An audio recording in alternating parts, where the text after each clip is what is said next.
इस कार्यक्रम को जॉयस मायर मिनिस्ट्रीज के मित्रों और भागीदारों द्वारा संभव बनाया गया है। हम लोगों को उनकी इन छोटी बातों के लिए परखते हैं जो हमें चिढ़ाती हैं और हमारे पास ज़्यादा बड़ी समस्याएं हैं। यदि शैतान हमें ये तलाशने में व्यस्त रख सकता है कि बाकी सबके साथ क्या गलत है, तो फिर हम अपने स्वयं के व्यवहार के लिए अंध बन जाते हैं।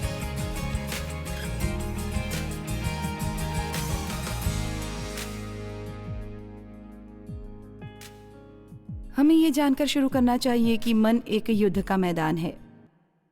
हमें अपने दिल की रक्षा पूरी लगन से करनी चाहिए क्योंकि जीवन के मुद्दे यहीं से प्रभावित होते हैं। हाईवे पर ड्राइव करते वक्त आप क्या सोच रहे हैं उस पर ध्यान दें। भाव शून्य प्रकार का दिमाग। और आगे, क्या आप जानते हैं आप किसी की उन सभी बुरी चीजों के बारे में सोच रहे हैं, या ये व्यक्ति आपको कैसे पागल करता है। आप केवल उस चीज को अपना कर और आगे बढ़कर उस पर सोचना और ध्यान करना नहीं रख सकते। आपको नहीं कहने की जरूरत है, नहीं, आपको नहीं कहना सीखना होगा। आमीन। इसलिए पहली चीज जिसके बारे में बात करेंगे, शैतान के हमला करने के 7 तरीके। और मुझे आशा है कि मैं उन 7 को समझाऊं। शैतान के हमले के 7 तरीके। शैतान चाहता है हम गलती ढूंढने वाले बने, क्योंकि यदि हम अपना मन रख सकते हैं या वो हमारे मन को दूसरों की गलतियां ढूंढने में लगाए रख सकता है, तो फिर हम कभी अपनी स्वयं की गलती नहीं देखेंगे और हम किसी दूसरे की गलतियों के बारे में कुछ नहीं कर सकते।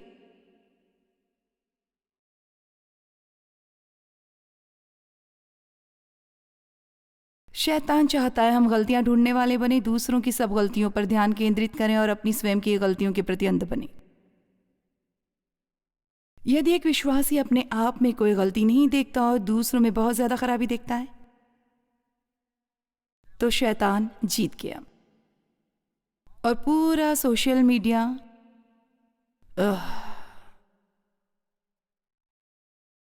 कृपा करके सोशल मीडिया पर ना जाएं और अपने दोस्तों को उस सब के बारे में ना बताएं जो किसी और ने किया है। आप क्या कर रहे हैं? अफवाह फैला रहे हैं जो आप अभी भी नहीं जानते कि सच है। और यदि ये सच भी था तो बाइबल के अनुसार हमें इसे फैलाना नहीं चाहिए। मुझे खुशी है कि आप ताली बजा रहे हैं, लेकिन मैं चाहती हूँ कि आप इसे समझें। परमेश्वर की संतान होने के नाते इस बात में न पड़ें और अफवाहें और बातें न फैलाएं। ज्यादातर समय जब लोग दूसरों के बारे में बात कर रहे होते, उन्हें पता भी नहीं होता कि वे किस बारे में बात कर रहे हैं। हम जिस समय में रह रहे हैं,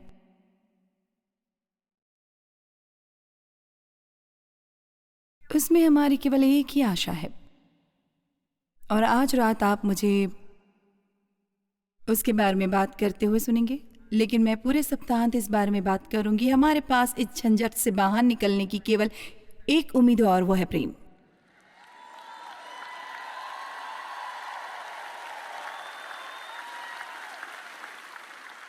बाइबल में मुख्य संदेश है कि परमेश्वर आपसे प्रेम करता है और वो चाहता है कि आप बाकी सबसे प्रेम करें। इसमें आप स्वयं भी शामिल हैं। प्रेरित याकूब के मुताबिक ये आज़ादी का राजसी नियम है, और यदि हम वो करते हैं तो हम सभी नियमों और भविष्यवाणी को पूरा करते हैं। इसलिए यदि आप लोगों से प्रेम करते हैं तो आप उन्हें परखेंगे नहीं, आप उनके बारे में गॉसिप नहीं करेंगे, आप उनके रहस्य नहीं बताएंगे, क्योंकि प्रेम हमें यह सब करने से रोकता है। तो जब कभी भी हम इस तरह की चीज़ें करते हैं तो हम प्रेम में नहीं चल रहे हैं।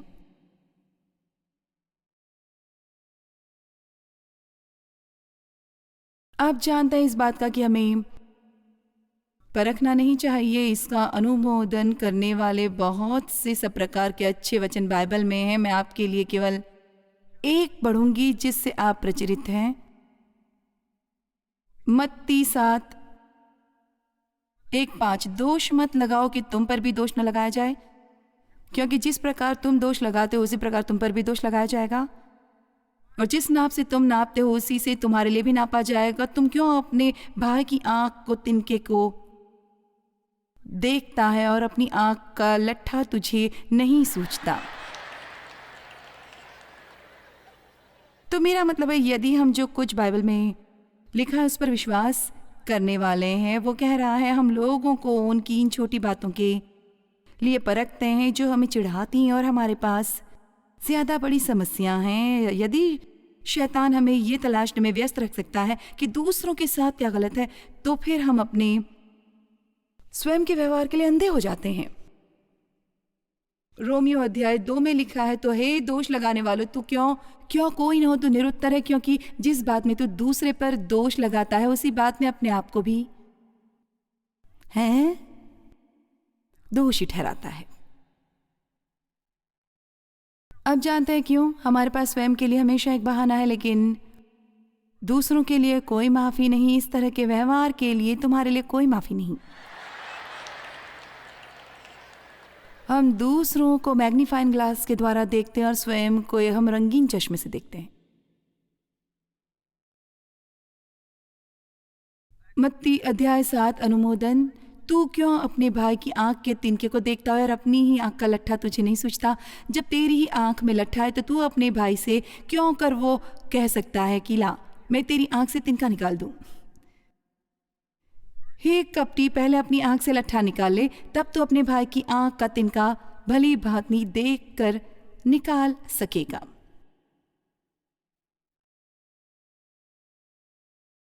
क्रोध और क्षमा न करना इन सब चीजों में शामिल है। फिर दुनिया में आज सब समस्याओं में से एक नंबर पर जो है वो है नफरत, विभाजन। ये चर्च में है, ये संप्रदायों में है, यकीनन ये दुनिया में है, लेकिन हम उनके बारे में बात करने की जहमत नहीं करते। आइए सिर्फ अपने बारे में बात करते। मुझे आश्चर्य है कि वास्तव में आज यहाँ कितने लोग हैं कि आप सच्चे दिल से ये कह सके कि कोई भी नहीं है, एक इंसान ऐसा नहीं है जिस पर फिलहाल मैं क्रोधित नहीं हूँ या नाराज हूँ। अब आइए भी, आप खामोश क्यों हो गए? हर रात बिस्तर पर जाते हुए हम ये करने के योग्य होने चाहिए, परमेश्वर तेरा धन्यवाद कि मैं किसी पर क्रोधित नहीं। देखो आप खामोश, ये गंभीर मुद्दा है। आप जानते हैं क्यों कि इफिसियों अध्याय 4 में साफ तौर पर लिखा है, सूर्य अस्त होने तक तुम्हारा क्रोध न रहे और न शैतान को अवसर दो। इसलिए जब हम क्रोध में रहते हैं तो हम शैतान के लिए द्वार खोल रहे हैं। क्रोध में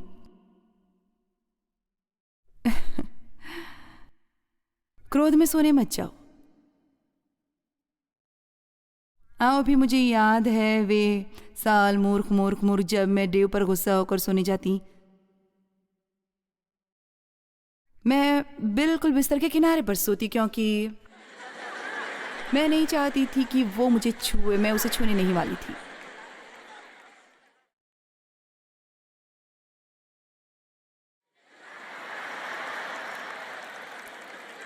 और फिर वो पूरी चादर ले लेता और मैं तुमसे कोई चादर नहीं मांग रही, और मैं बस वहाँ लेटे रहती और रात भर ठंड से ठिठुरती रहती। उसे अच्छी नींद आती और मुझे क्या मिलता? सिर दर्द, पेट दर्द, नींद न होने की वजह से अगले दिन थकी हुई। ये बेवकूफ़ी है, ये काम जो हम करते हैं ये बेवकूफ़ी है। इसने डेव को नहीं बदला, डेव अभी भी वैसा है।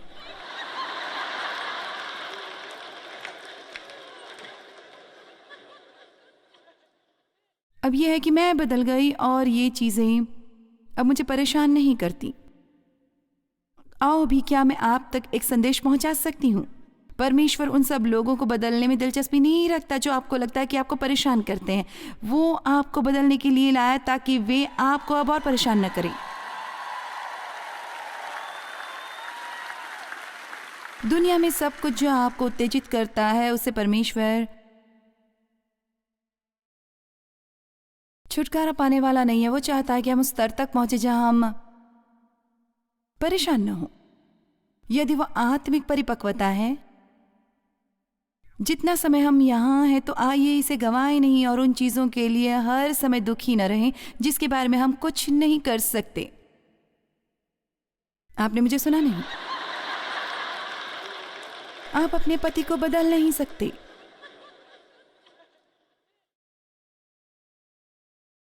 खैर, मैं कोशिश करने वाली हूँ, ठीक है? आगे बढ़ो और मैं आपको अगले साल मिलूंगी और यही बात फिर से कहूंगी।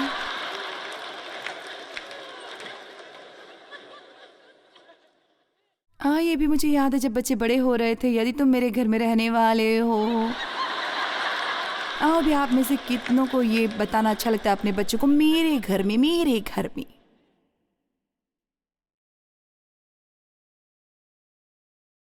खैर, वो मेरे घर में ही रहे और मुझे लगता है हमने उनकी कुछ मदद भी की, लेकिन मुझे बहुत अच्छे बच्चे मिले हैं। सिर्फ इसलिए कि आपके बच्चे वो सब कुछ नहीं करते जिस तरह से आप उनसे चाहते हैं, इसका मतलब ये नहीं कि वो बुरे हैं, वो अच्छे नहीं हैं। उन्हें सही दिशा दें, उन्हें थोड़ा विस्तार दें। आइए भी, आप किस पर गुस्सा हैं? आप इसमें तर्क संगत नहीं हैं। उन्होंने आपके साथ चाहे जो कुछ भी किया हो, माफ़ करना, लेकिन ये बाइबल है, कोई फ़र्क नहीं पड़ता कि उन्होंने आपके साथ क्या किया। उन्हें क्षमा करने के लिए आप न्याय संगत नहीं हैं। आओ भी, जल्दी मुझ पर गुस्सा मत होना, क्योंकि ये पहले से ही शैतान था जो उनके ज़रिए काम कर रहा था, और शैतान को पीछे हटाने का एक ही तरीका हो सकता है कि उन्हें माफ़ कर दे और उनके लिए प्रार्थना करें।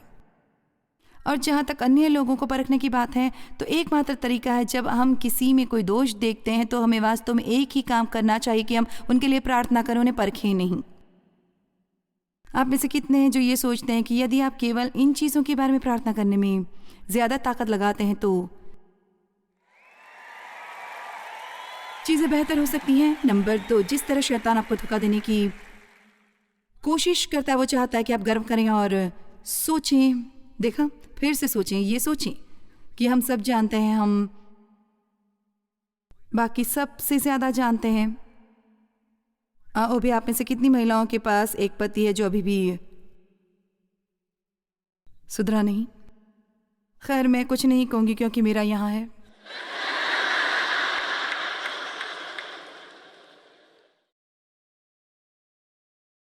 आप जानते हैं, जहाँ तक इस बात का संबंध है, तो दोष ढूंढना गर्व का नतीजा। आपको सावधान रहना चाहिए कि आप ये न सोचें कि आप दूसरे लोगों से श्रेष्ठ हैं। आप में ज़्यादा प्रतिभा है और योग्यता है, हो सकता है आप दूसरे लोगों से तेज़ हों या आप अन्य लोगों से जल्दी सीखते हो, लेकिन ये सिर्फ इसलिए क्योंकि परमेश्वर ने आपको वैसा बनाया है और आपको अपने उस उपहार को चुनने का मौका नहीं मिला। तू अपनी समझ का सहारा न लेना, वरन संपूर्ण मन से ईश्वर पर भरोसा रखना, उसी को स्मरण करके सब काम करना, तब वो तेरे लिए सीधा मार्ग निकालेगा। और मुझे वचन 7 अच्छा लगता है, अपनी दृष्टि में बुद्धिमान न होना,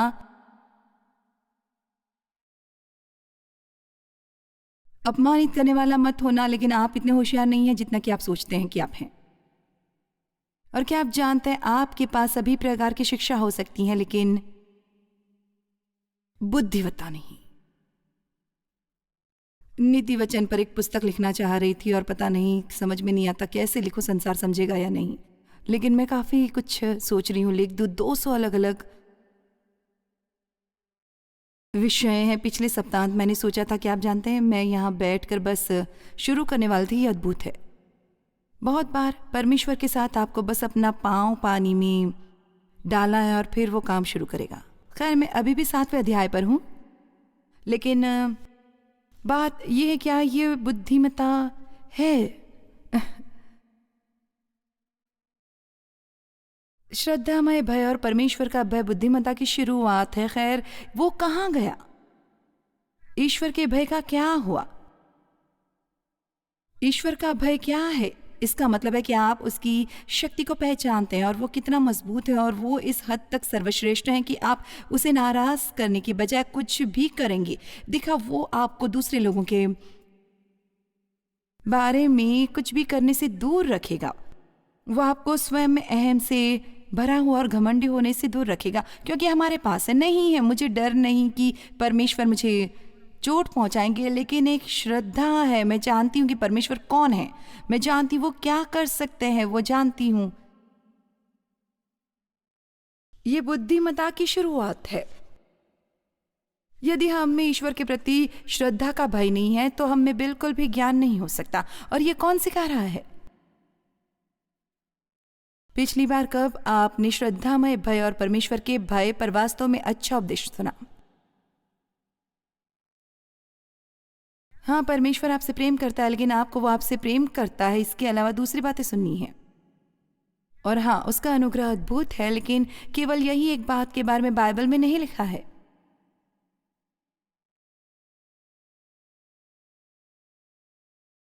हमारा परमेश्वर भस्म करने वाली आग है। वो दयालु है, लेकिन वो दया और ज्ञान के काबिल है। खैर, मैं इसे ऐसे रखूंगी, मेरे साथ गड़बड़ मत करो। अब हो सकता है आपको इसे पेश करने का तरीका पसंद ना हो, क्योंकि हम सभी ऐसा सोचना चाहते हैं। आप जानते हैं, परमेश्वर दयालु और मित्रवत व्यवहार करता है, लेकिन वो सिर्फ दुष्टता और बुराई और पाप और पाखंडी व्यवहार के साथ लंबे समय तक पेश आने वाला है। और क्योंकि वो हमसे प्रेम करता है, वो हमसे निपटता है, हमें चोट पहुंचाने के लिए नहीं, लेकिन वो नहीं चाहता कि हम उस तरह से रहें। मैं आपको पूरा सच बताऊंगी, यदि मैं अपने पति पर गुस्सा थी तो मुझे यहाँ इस मंच पर खड़े होकर उपदेश देने की कोशिश करने में डर लगेगा।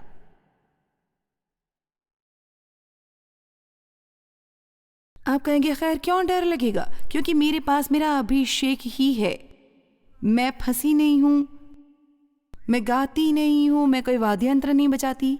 यदि प्रचार करना अच्छा नहीं है तो मैं गिटार लेकर आपके लिए गाना नहीं गा सकती। और इसलिए मैंने हजारों बार इन मंचों से वॉकआउट किया है और इन हजारों लोगों को देखा है, और वो सिर्फ मेरे सही बात करने का इंतजार कर रहे हैं। मैं परमेश्वर के वचन के लिए यहाँ आया था। हर किसी को ये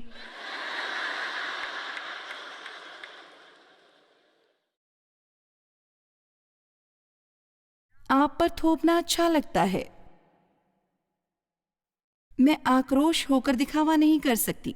यदि आप परमेश्वर का अभिषेक चाहते हैं तो आपको जीवन जीना होगा। आप केवल एक बम्पर स्टिकर नहीं लगा सकते, आपको जीवन जीना होगा। और आपको जीना है जब कोई देख नहीं रहा है, क्योंकि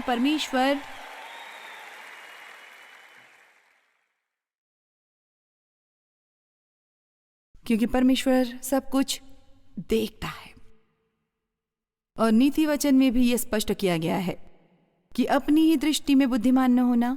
मैं हर समय परमेश्वर से कहती हूँ, तेरे बिना मैं ये नहीं कर सकती, तेरे बिना मैं वो नहीं कर सकती, मेरी कोई भी सफलता तेरे कारण ही है। आपको सोचना चाहिए, अपने आप को याद दिलाना अच्छा है कि यदि परमेश्वर आपकी सहायता नहीं करता है तो आप खत्म हो चुके हैं। आप जानते हैं, पौलुस बेहद बुद्धिमान था। मेरा मतलब है, पौलुस के समय में आपके पास कितनी डिग्रियां हो सकती हैं, वे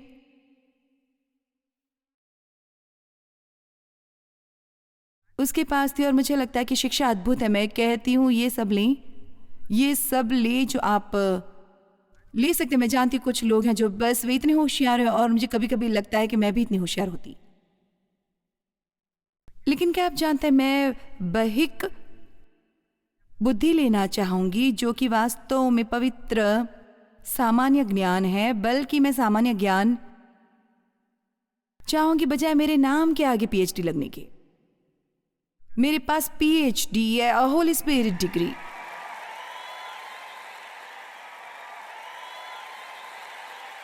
और हाँ, ये दूसरों के लिए अच्छा होगा। मुझे तो वो अवसर नहीं मिला, और मैं उन लोगों के लिए आभारी हूं जो करते हैं। लेकिन यहां तक कि ज्यादातर लोग इतने होशियार नहीं हैं जितना वो खुद को समझते हैं, क्योंकि परमेश्वर है। इसलिए पौलुस सब डिग्रियों के साथ प्रतिभाशाली पौलुस था, जो आपकी हो सकती हैं। उसने कुरिन्थियों 2 वचन में कहा है, मैंने ये ठान लिया था कि यीशु मसीह वरन क्रूस पर चढ़ाए हुए मसीह को छोड़ और किसी और को न जानूं। क्या ये दिलचस्प नहीं है? तो पौलुस किस रहस्य उद्घाटन पर आ रहा था? मेरे पास ये सब कुछ है, लेकिन यीशु के बिना ये मेरे किसी काम का नहीं है। नंबर 3, शैतान चाहता है कि हम सोचे, सब कहें सोचो कि परमेश्वर हमारी प्रार्थनाएं सुनता नहीं है और उनका जवाब नहीं देगा, इसलिए या तो प्रार्थना न करें या हम प्रार्थना पर कायम न रहें, क्योंकि प्रार्थना शैतान के लिए सबसे खतरनाक चीज शायद प्रार्थना है। जब हम धर्मी व्यक्ति प्रार्थना करते हैं तो एक ज़बरदस्त शक्ति उपलब्ध कराई जाती है। और मैं आपको बताऊं, मैं नहीं जानती क्यों, लेकिन सिर्फ पिछले 2 साल में मैं अपनी प्रार्थनाओं के प्रति ज़्यादा से ज़्यादा ध्यान दे रही हूं। और ये बस मुझे हैरान करता है कि यदि हम सिर्फ उससे कहे तो परमेश्वर हमारे लिए सब चीज़ें करता है। और मैं उन चीज़ों के बारे में बात कर रही हूँ जो बहुत बड़ी चीज़ें भी नहीं होती हैं, ये छोटी चीज़ें हैं, लेकिन ये मेरे लिए बहुत महत्व रखती हैं। ये चीज़ें मेरे लिए ये जानने का कारण है कि परमेश्वर मेरी परवाह करता है और मेरे जीवन में काम कर रहा है। मत्ती अध्याय 7 में लिखा है, मांगो और मांगते रहो, ढूंढो और ढूंढते रहो, खटखटाओ और खटखटाते रहो। हमें लगातार करना चाहिए। परमेश्वर, मैं तब तक खामोश होने वाला नहीं जब तक मैं एक सफलता न देखूं। परमेश्वर को यह अच्छा लगता है। यह सभ्य होना नहीं है, यह हठी होना है। हर चीज के बारे में प्रार्थना करो, हर वो चीज जो आप जानते हो।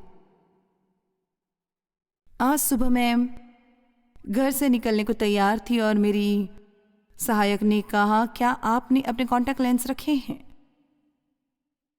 और मैंने कहा, ओह, तो मैं बिल्कुल उसी समय निकल रही थी जब मुझे यहाँ होना चाहिए था और जब मैं यहाँ होना चाहती थी। और अब मुझे वापस जाकर अपने कॉन्टैक्ट लेंस रखने थे। तो पहली बात जो मैंने कही, प्रभु मुझे तेरी ज़रूरत है। और उसने किया, उसने मेरी मदद की। हम याद रखें कि तभी हमें धन्यवाद कहना है। आओ भी प्रार्थना करो, हर चीज के बारे में प्रार्थना करो। आपको अपने मुंह के बल या अपने घुटनों पर या एक आंख बंद करके या एक कमरे में बंद होने की जरूरत नहीं है। आप, मेरा मतलब है, परमेश्वर के लिए अलग से एक समय रखना अच्छी बात है, लेकिन आप कहीं भी प्रार्थना कर सकते हैं। शैतान को ये बिल्कुल पसंद नहीं है, लेकिन परमेश्वर को इसकी परवाह नहीं। आप कहते हैं, हाँ, लेकिन जो मैंने गलत काम किए हैं तो परमेश्वर क्यों मेरी सुनने वाला है? क्योंकि आप अपने नाम में नहीं, आप यीशु के नाम में जाते हैं।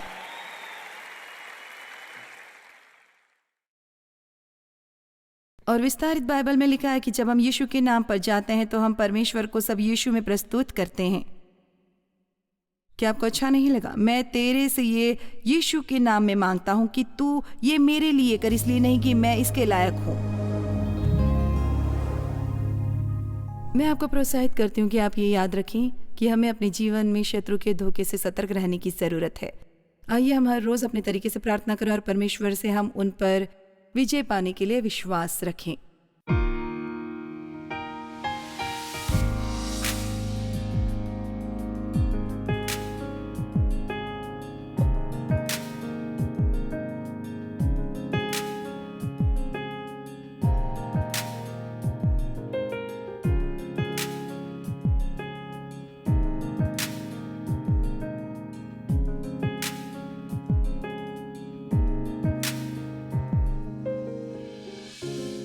इस कार्यक्रम को जॉयस मायर मिनिस्ट्रीज के मित्रों और भागीदारों द्वारा संभव बनाया गया है।